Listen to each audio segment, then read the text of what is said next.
دونه دونه دونه دونه اینسی که حالا بینمونه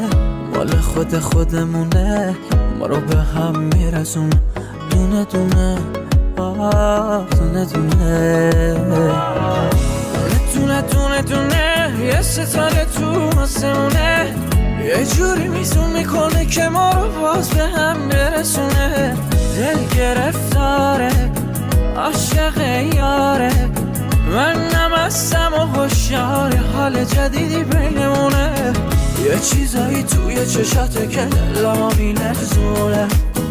آدم از سک و تنهایی بدجوره میترسونه این زندگی